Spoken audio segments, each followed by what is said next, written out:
नमस्कार दोस्तों, मैं हूं आपका साथी सुरेश कसवा और मैं आपको पिछले कई दिनों से हिंदी साहित्य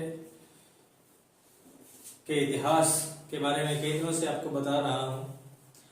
और कुछ विद्यार्थियों के कमेंट आ रहे थे, फोन भी आए हैं कि सर आप हमें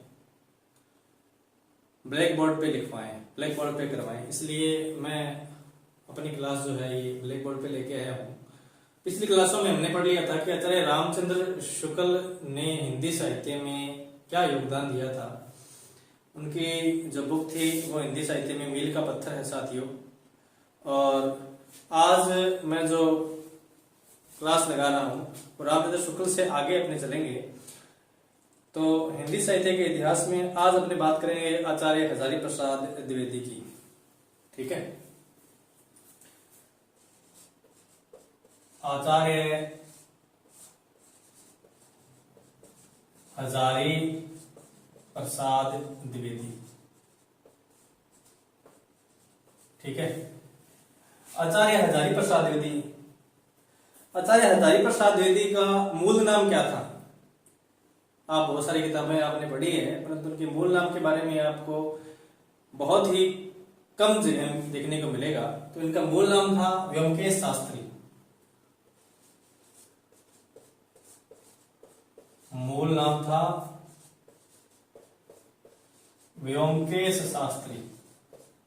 आचार्य हजारी प्रसाद द्विवेदी का मूल नाम व्योमकेश शास्त्री था। इनका जन्म 1907 ईस्वी में हुआ था। जन्म 1907 में, और इनकी जो मृत्यु हुई थी वो हुई थी 1979 ईस्वी में। बलिया उत्तर प्रदेश में इनका जन्म हुआ था हजारी प्रसाद द्विवेदी का। ये उपन्यासकार भी थे, निबंधकार भी थे और एक अच्छे आलोचक भी थे। इनको कई भाषाओं का ज्ञान था। परंतु हिंदी साहित्य के इतिहास की दृष्टि से अगर देखें तो इन्होंने बहुत सारी चीजें हिंदी साहित्य को दी है। जैसे इनकी आलोचनाएं साहित्य सहसर, ठीक है, सहज साधना, हिंदी साहित्य की भूमिका, हिंदी साहित्य का आदिकाल, हिंदी साहित्य का उद्भव विकास, आलोक पर्व, इनका जो निबंध संग्रह है उस पर 1972 में इनको राष्ट्रपति पुरस्कार मिल चुका है। आलोक पर्व, आलोक पर्व इनका निबंध संग्रह है जिसपे इन्हें साहित्य अकादमी पुरस्कार मिला है। साहित्य अकादमी पुरस्कार मिला कब था? 1972 ईस्वी में। ठीक है, आलोक पर्व निबंध पर इनको साहित्य अकादमी पुरस्कार 1972 ईस्वी में मिल चुका है। हिंदी साहित्य की अगर बात करते हैं तो इन्होंने जो महत्वपूर्ण ग्रंथ जो लिखे हैं, मैं सबसे पहले उनकी भी चर्चा करूंगा। जो पहला इनका ग्रंथ, वैसे तो अगर देखें तो इनका पहला ग्रंथ मिलता है सुर साहित्य। सुर साहित्य 1936। ठीक है, परंतु सुर साहित्य इतना प्रसिद्ध नहीं हुआ था क्योंकि इनकी जो भावनाएं थी, इनके जो विचार थे, वो इनका जो ग्रंथ था हिंदी साहित्य की भूमिका 1940 उसमें उजागर हुए थे। ठीक है, तो बात करेंगे हिंदी साहित्य की भूमिका। हिंदी साहित्य की भूमिका 1940। हिंदी साहित्य भूमिका ग्रंथ उन्होंने 1940 में लिखा था। तीन इनके प्रसिद्ध ग्रंथों के बारे में अपनी चर्चा करेंगे।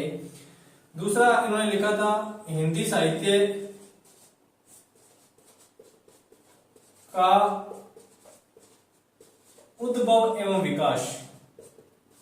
हिंदी साहित्य का उद्भव एवं विकास, यह 1952 ईस्वी में लिखा था।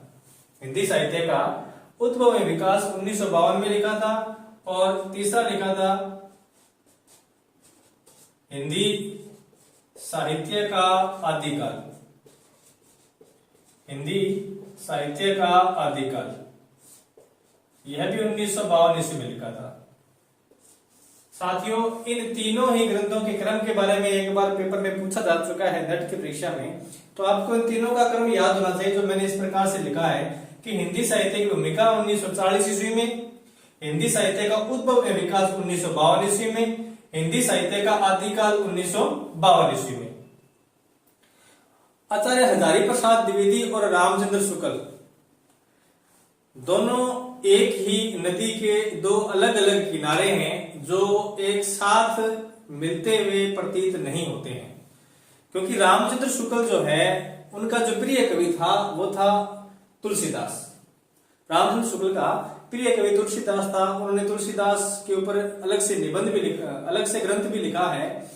तुलसीदास उनका प्रिय कवि था, परंतु आचार्य हजारी प्रसाद द्विवेदी का जो प्रिय कवि था वो थे कबीरदास, क्योंकि शुक्ल जी ने तुलसी अपने जो हिंदी साहित्य के इतिहास में कबीर को वह स्थान नहीं दिया जिसके वे हकदार थे, ऐसा आचार्य हजारी प्रसाद द्विवेदी मानते हैं। और यह बात जो नामवर सिंह है, आचार्य हजारी प्रसाद द्विवेदी के जो शिष्य हैं नामवर सिंह, उन्होंने दूसरी परंपरा की खोज नामक एक ग्रंथ लिखा है। उसके अंदर यह बात जोर देकर उन्होंने कही है कि आचार्य हजारी प्रसाद द्विवेदी और रामचंद्र शुक्ल जो है वो एक दूसरे से प्रतिद्वंदी की तरह थे, अर्थात शुक्ल जी की बात को कटाक्ष किया करते थे आचार्य हजारी प्रसाद द्विवेदी, और हजारी प्रसाद द्विवेदी की ही का ही समर्थन नामवर सिंह ने किया है, क्योंकि वो हजारी प्रसाद द्विवेदी के शिष्य थे।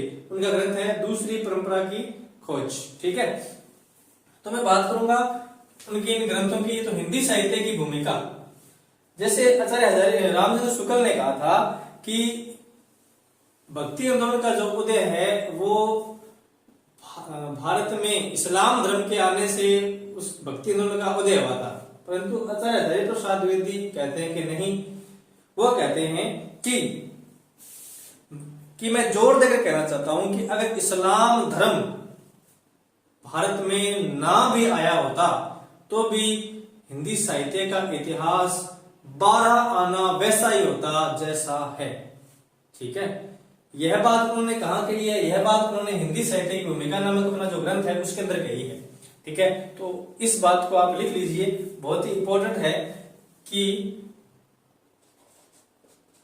मैं जोर देकर कहना चाहता हूं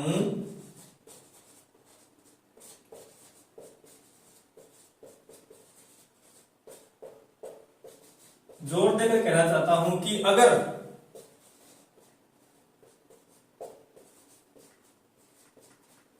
इस्लाम धर्म ने भी आया होता, इस्लाम धर्म ने भी आया होता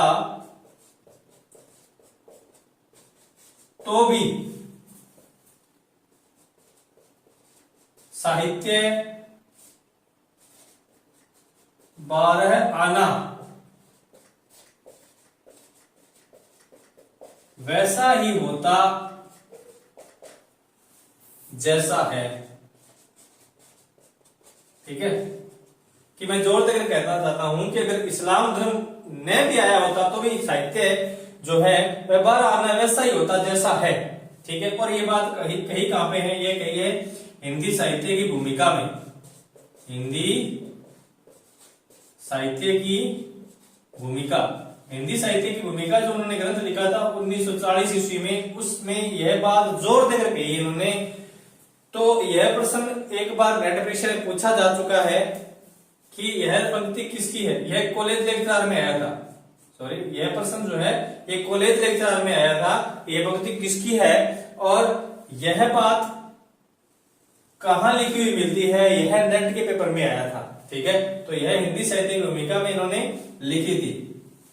आगे चलते हैं, इसका आप स्क्रीनशॉट ले लीजिए ताकि आप जब नोट्स बनाओ तो आपको यह काम आए। ठीक है, आलोक पर्व साहित्य अकादमी पुरस्कार उनको मिल चुका है। ये 3 इनके ग्रंथ जिनका क्रम आपको याद रखना है। यह इनकी उक्ति जो बहुत ही महत्वपूर्ण है परीक्षा की दृष्टि से, चाहे आप कोई भी परीक्षा दे रहे हो, कहां उन्होंने कही है यह बात महत्वपूर्ण है। इनका इसका थोड़ा स्क्रीनशॉट आप ले लीजिए, फिर अपने आगे चलते हैं।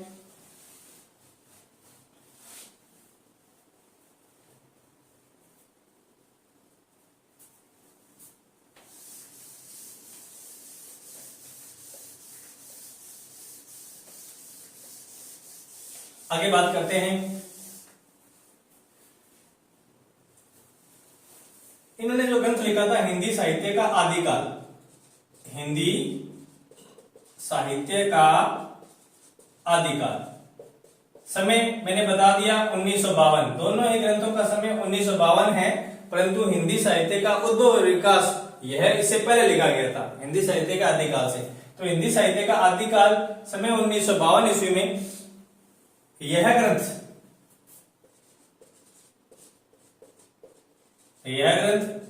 H.P. द्विवेदी यानी कि हजारी प्रसाद द्विवेदी जी ने व्याख्यानमाला के रूप में लिखा है। किस रूप में लिखा है? व्याख्यानमाला के रूप में लिखा है। यह ग्रंथ उन्होंने व्याख्यानमाला के रूप में लिखा है। पूछा जा चुका है यह प्रश्न कि हजारी प्रसाद द्विवेदी का कौन सा ग्रंथ व्याख्यानमाला के रूप में लिखा हुआ है, तो इसको आप अंडरलाइन कर लीजिए, नोट कर लीजिए कि यह बात बहुत ही महत्वपूर्ण है। आदिकाल से संबंधित इनका जो ग्रंथ है हिंदी साहित्य का आदिकाल कि व्याख्यानमाला के रूप में लिखा हुआ उनका कौन सा ग्रंथ है, तो व्याख्यानमाला के रूप में उनके द्वारा लिखा हुआ ग्रंथ है हिंदी साहित्य का आदिकाल। आचार्य हजारी प्रसाद द्विवेदी जी जो इतिहास लिखते हैं वो सांस्कृतिक और ऐतिहासिक परंपरा के आलोचक माने जाते हैं उसके अनुसार। ठीक है, द्विवेदी जी ऐतिहासिक और सांस्कृतिक परंपरा के आलोचक माने जाते हैं। ऐतिहासिक और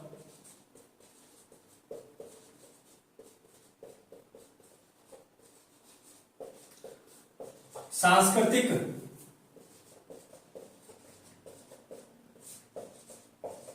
परंपरा के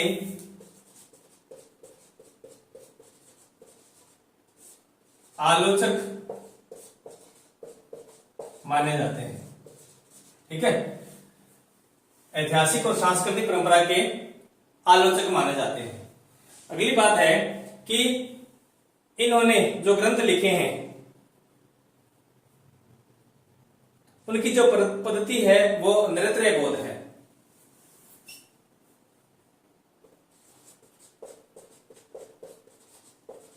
इनकी आलोचना की पद्धति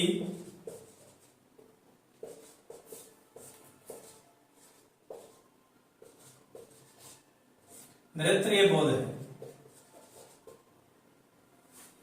अर्थात परंपरा का निरंतर बोध पद्धति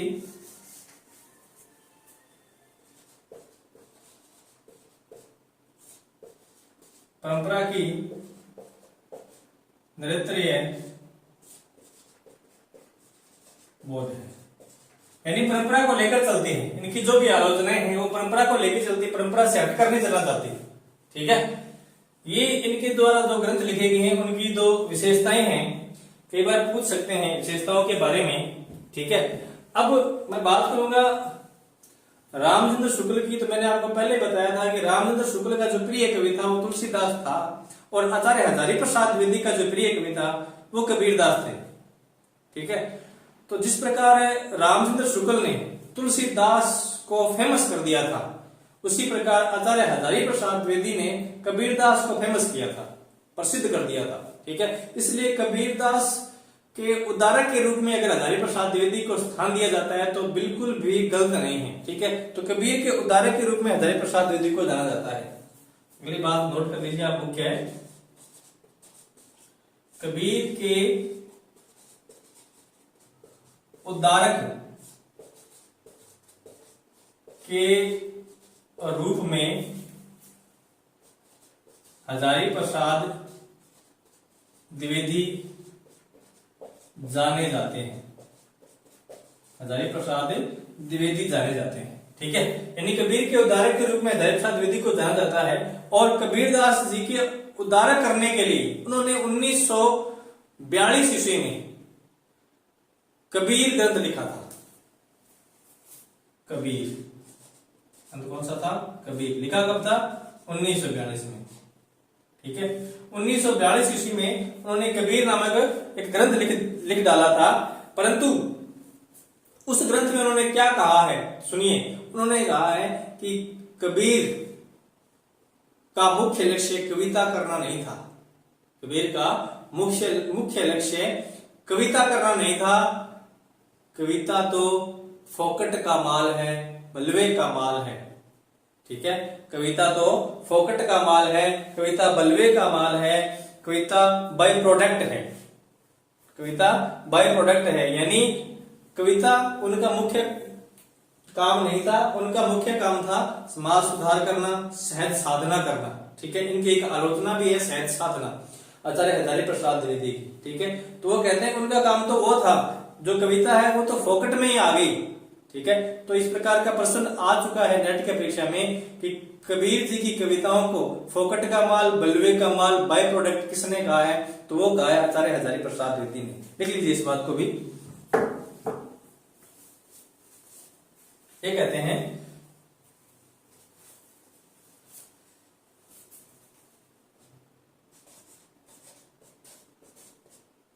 कविता करना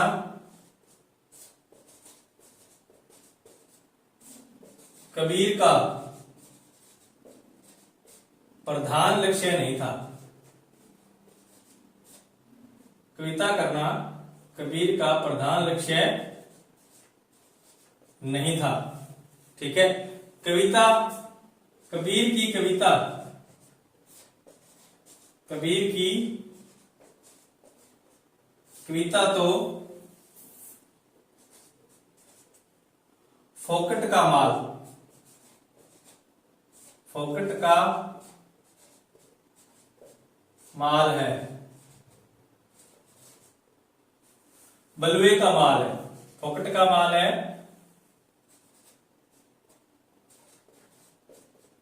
बलवे का माल है, बलवे का माल और बाई प्रोडक्ट है, और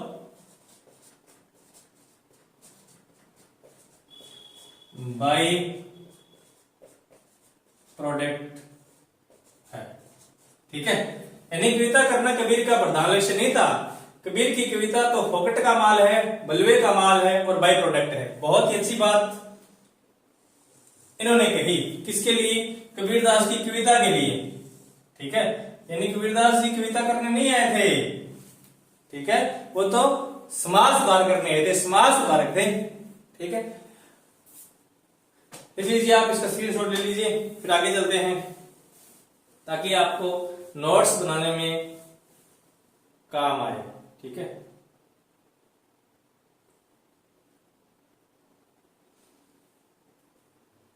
चले आगे।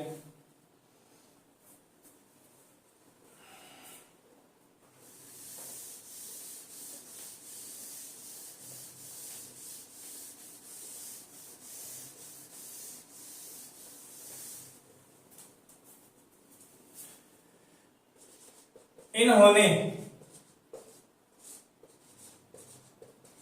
कबीर को नरसिंह अवतार और भक्त कवि कहा है। इन्होंने कबीर को नरसिंह अवतार और भक्त कवि कहा है।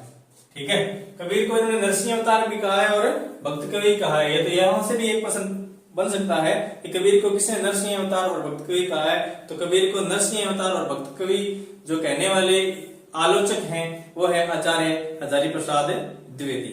ठीक है, अब बात करेंगे हिंदी साहित्य के उद्भव और विकास। जो उन्होंने ग्रंथ लिखा है उसमें उन्होंने हिंदी साहित्य का जो प्रारंभ है, हिंदी साहित्य के जो भाग है उसको अलग अलग भागों में बांटा है। आदिकाल, पूर्व मध्यकाल, उत्तर मध्यकाल और आधुनिक काल। ठीक है, हिंदी साहित्य का उद्भव और विकास, इनका ग्रंथ है। लिखा कब था? लिखा इन्होंने 1952 ईस्वी में लिखा था। ठीक है, इस ग्रंथ में उन्होंने हिंदी साहित्य का जो इतिहास का कालक्रम है वो इस प्रकार से दिया है। सबसे पहले मानते हैं आदिकाल। देखिए साथियों, हिंदी साहित्य का जो प्रथम काल है उसे आदिकाल नाम देने वाले जो आलोचक थे वो आचार्य हजारी प्रसाद द्विवेदी थे।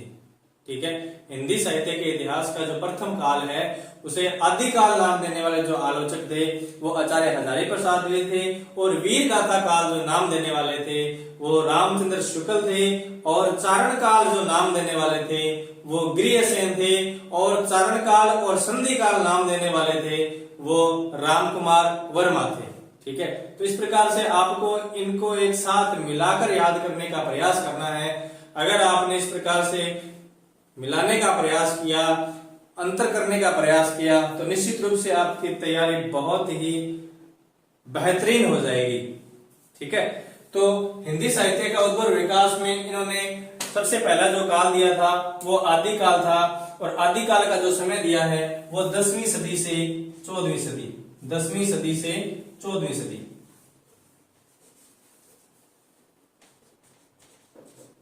10वीं सदी से 14वीं सदी। ठीक है, 10वीं से 14वीं सदी का जो काल था वो आचार्य हजारी प्रसाद द्विवेदी के अनुसार आदिकाल था। दूसरी बात करेंगे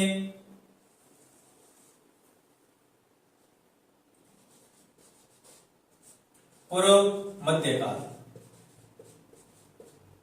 दूसरा जो उन्होंने नाम दिया था वो था पूर्व मध्यकाल। पूर्व मध्यकाल का जो समय रखा उन्होंने रखा है वो 14वीं से 17वीं शताब्दी, 14वीं से 17वीं शताब्दी।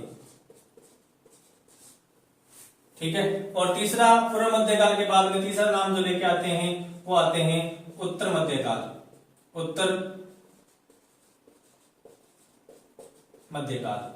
ठीक है, उत्तर मध्यकाल, उत्तर मध्यकाल जो है वो उनका समय है 17वीं सदी से 19वीं सदी, 17वीं सदी से 19वीं सदी उत्तर मध्यकाल। और जो लास्ट जो दिया था वो था आधुनिक काल, और आधुनिक काल का जो समय है वो 19वीं सदी से अद्यतन अब तक आदि, ये है आधुनिक काल, आधुनिक काल। 19वीं सदी से अद्यतन यानी आज तक चल रहा है वो आधुनिक काल। ठीक है, तो इस प्रकार से हिंदी साहित्य के उद्भव विकास में उन्होंने हिंदी साहित्य का जो इतिहास है उसे जो लगभग 1900 वर्षों का इतिहास है उसे इस काल से इस भागों में बांट दिया कि आदिकाल 10वीं सदी से 14वीं सदी, पूर्व मध्यकाल 14वीं सदी से 19वीं शताब्दी तक, और 17वीं सदी से 19वीं सदी तक उत्तर मध्यकाल, और आधुनिक काल जो है वो 19वीं सदी से अद्यतन यानी अब तक। और साथियों,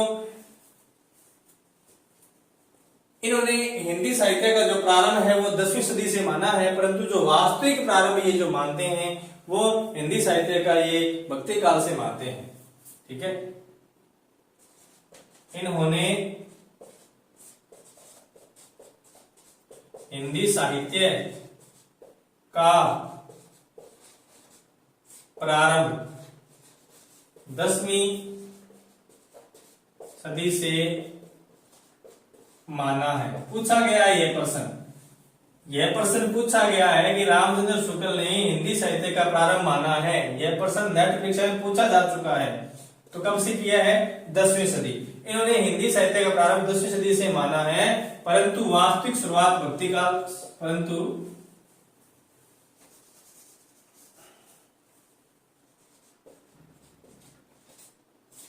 परंतु वास्तविक शुरुआत ये भक्ति काल से मानते हैं, परंतु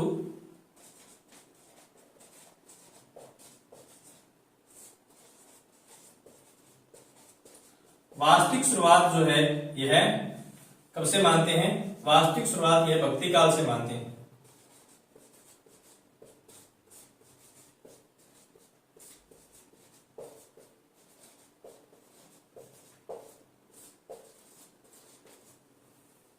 हिंदी साहित्य प्रारंभ 10वीं सदी से माना है, परंतु वास्तविक शुरुआत जो है वो ये भक्ति काल से मानते हैं। ठीक है, तो ये आचार्य रामचंद्र शुक्ल का हिंदी साहित्य का इतिहास। आगे बात करेंगे आचार्य हजारी प्रसाद द्विवेदी, शुक्ल नहीं द्विवेदी, आचार्य हजारी प्रसाद द्विवेदी ने हिंदी साहित्य का, हिंदी का प्रथम कवि हजारी प्रसाद द्विवेदी ने हिंदी का जो प्रथम कवि है, हिंदी का जो पहला कवि है, वो किसे माना है? हजारी प्रसाद द्विवेदी ने हिंदी का पहला कवि किसको माना है? अब्दुल रहमान को। किसको माना है? अब्दुल रहमान।